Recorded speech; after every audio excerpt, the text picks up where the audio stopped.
Thank you for choosing Fiber Protector to safeguard your rugs, upholstery, or carpet. In order for you to have the best service experience possible, here are a few things you need to do prior to our arrival.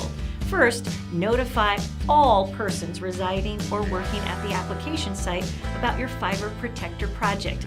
Please do not schedule any other service companies at the project site during the scheduled application.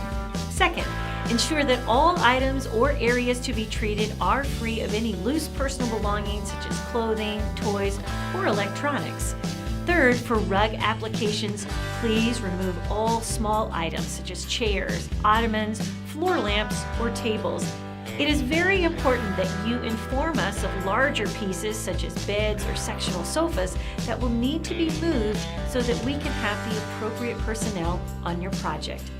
Fourth, please inform our service technician of any pre-existing spots, stains, soiling, or defects that you are aware of on items to be treated. Fifth, our service technicians will facilitate proper ventilation during the application process by opening any available windows or doors. Air movers will also be used to improve dry time and help ventilate. Sixth, please prohibit access of people and pets to items and areas that are being treated during the application process. Seventh, we recommend restricting access to the treated items for 2 to 4 hours after the application is complete to give ample dry time. And lastly, at times you may smell the presence of isopropyl alcohol, as this is the carrying agent for Fiber Protector. There is absolutely no reason for concern. The protector has been applied directly to the textile and is not airborne.